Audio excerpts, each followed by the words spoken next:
Hey, it's Randy with Best Town Agents, and today we're here with Gary Raze with Lane County Listings and Remax locally. He's going to bring us up to speed on what's happening in May and June, particularly in Eugene and Lane County. So, Gary, what's been happening? Well, things are picking up a little bit. Okay. And as we have talked in the past, since things have leveled off significantly, and what I mean by leveling, we're not talking about. We have a few properties that are having price decreases, but most of them have kind of held even, and because of the realtors now are pricing the homes as if the exact value is there. They don't try to pick it up a little bit. There's no more of this overbidding like there has been in the past, and that's important, and that's a good thing, by the way. When we were overbidding on homes and everyone was competing, there was a very small amount of homes. Therefore, everybody wanted to overbid the other person. It means that really that you're overpaying for a house. In today's world, however, we're in a much better position because we've got an increase of homes that are now on the market from what it had been. And so that's the good news. Price-wise, we're just barely above where we were a year ago, as a matter of fact. Right now, our median price is about $435,000 in Lane County. And remember, median price is what most people are paying for a home, not the average. Right. Because for the listener, an average price, you may have a home that's $1 million and another one that's only $200,000. Well, the average then is $600,000, and that's not accurate. Right. Yeah. So we always go by the median price. The amount of time that the home is on the market now has increased to about 52 days from the time you list it until the time that it actually closes. That's not bad. Almost 2 months. There was a time when it was less than 30 days, and that's when this frenzy was happening. Well, now the interest rates we have settled, and as we have experienced, of course, the interest rates haven't changed much, and they're probably not going to change much. I know there's a lot of political rhetoric that goes on there. Our current president tries to sway the interest rates. Bottom line is that he can't. It's all about the true economics of our area, and so right now we're in the mid sixes, and we're probably going to stay there. Here's something that our listener needs to understand. If the interest rate goes down, Randy, what happens to the value of the home? It's going up. It's going to go up because there's going to be more people that are going to be able to enter the market. And that's the pendulum that swings back and forth. So 6.5% is not a bad interest rate. As a matter of fact, it's what we have for the 30-year average. That's kind of where it's always been. Now we got, in the 80s, it went clear up to 18%. Right. And then during COVID, we got free money almost. Right. Went down to 2 point something. All those days aren't happening again. At least I'm only over years old, and it's happened once. So the interest rate, we need to quit worrying about trying to wait for the interest rate to go down. And the reason I say that is because if the interest rate goes down, the house price goes up, and that's worse than it's much worse than if the interest rate goes up and the home prices go down. That's a better scenario. So that's what's happening there. As far as activity, we have the median price, again, has just barely inched up from a year ago. And the timing of this, we've had almost 17% increase in the amount of homes that have come onto the market compared to this exact time 12 months ago. That's a good sign. It's a good sign. And we want our buyers to have more choices. We don't want them to panic buy. We want you, and I'm just going to tell you, real estate wise, I've been in real estate forever. It's still a very good investment, and it's always going to be a situation where you protect yourself from, as far as price increases, the only thing, once you purchase a home, the only thing that's going to go up are your taxes. The price of your mortgage stays the same. If interest rates goes up, it doesn't matter because you've already locked the home in. And so that's the part. And now you're contributing to wealth.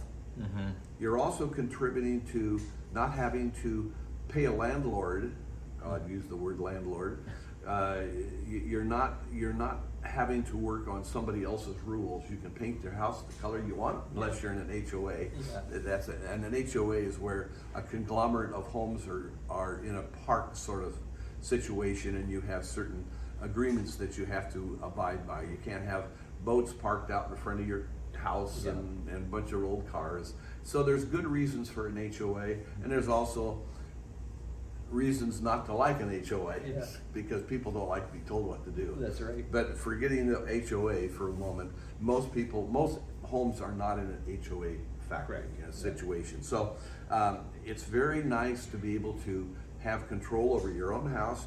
You're in a safe environment for your family, and if you are renting, you have no control, very little control of how much they're going to raise the rent every year, and they do have the right to raise it every year a certain percentage.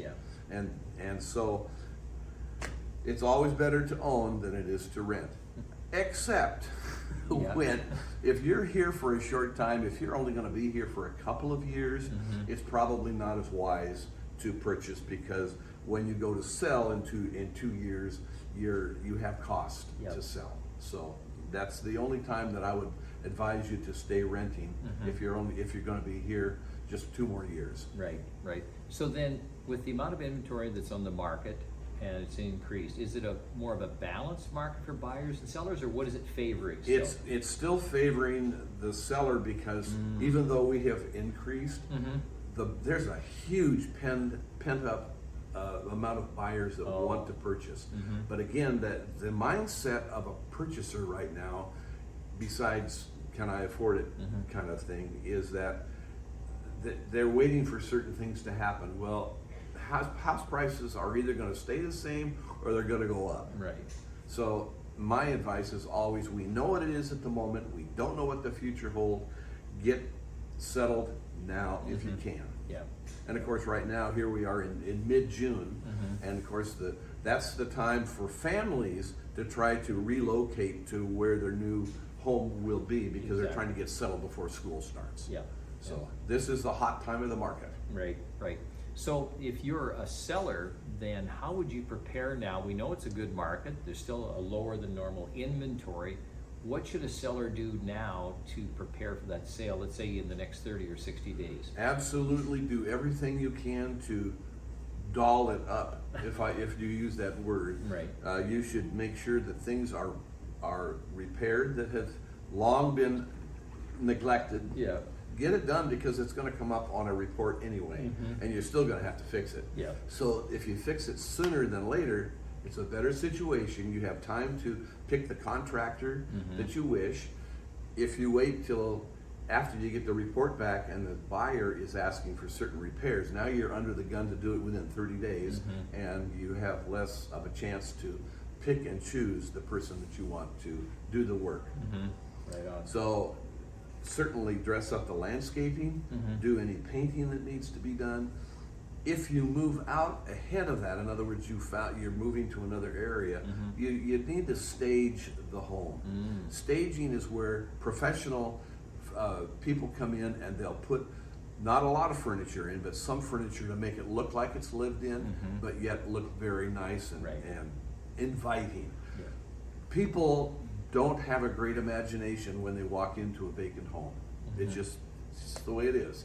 So if you're already moved out and you've got everything taken care of, stage the home. That's a big one. The total cost of that will be probably, I'm going to tell you the worst case scenario, probably $1,800. But it's well worth it. Well worth it. Bang for your buck, as they call it. It's a much better. You're going to get at least $5,000 more for the home. So get it prepared and think about it now. Don't put it off. Right. Okay, so on the other side, I'm a buyer and I want to get into the market in the next 30, 60 days. How do I prepare? Well, first of all, how do you prepare? You go and get pre-approved. That's number one.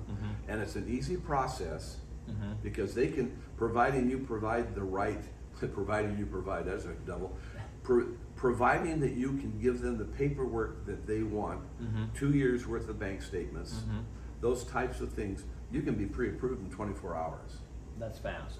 And it's important to already have that pre-approval, it tells not only the agents, but it also tells the owner of the home that you are a ready and willing purchaser. It's not going to be something that, well, I'd like to buy this, and they're not going to accept the offer unless it's a pre-approval. That's right. So get pre-approved first. Number two, you work with a realtor of choice, the one that you trust, and have them look at the properties that fit your criteria, and have them be looking all this time that you're trying to get ready. So that's critical. Yeah, that's perfect. Okay, the other thing too, and Gary hasn't mentioned it here, was that he also can actually find homes that are, quote, not on the market. And can you kind of explain how that works? I can, because what happens is, you're just a general homeowner. Right. You've been thinking about selling for some time, but you just haven't pulled the trigger. But you're the perfect home for my buyer that's over here, and nobody knows it's going to be on the market. You don't even know it's going to be on the market because you're the seller. But if I came to you because I know the homes that fit this person's criteria, and came to you and said, hey, I have someone who's willing to pay you full market value for your home, it's in the right neighborhood, it's in the right school district, it's perfect, and you've been thinking about all this and think, well, let's say I could sell immediately to this person, or I could put it on the market and have 50 people traipse through my house, go through my closets, do all the things that's uncomfortable, have us leave for an hour every time we're ready to sit down and have dinner. It's just a better situation sometimes for a seller to just be, oh, let's match up and get this done. And so once I have a list of those kinds of homes, the buyer then, I can take that buyer and we can choose the perfect home. It's never been on the market. Nobody knows about it, so we're not competing with 7 other buyers. That's a good advantage for the buyer. It's also a good advantage for the seller because they're not having to worry about all the things that happen when you list the property. It's a quick marriage. Okay, that's great. That's great. So I'll tell you what then, if you're listening to this, we want you to get a hold of Gary. Gary, how do we get a hold of you? Well, I'll just quickly give you my phone number for one thing, 541-554-5825, or certainly go on my website, lanecountylistings.com. You can always locate me there. Gary Raze at remax.net. Not com, but net. Sounds awesome. It was great meeting with you today. Good talking with you. Right on. Take Thanks care. a lot. Yeah.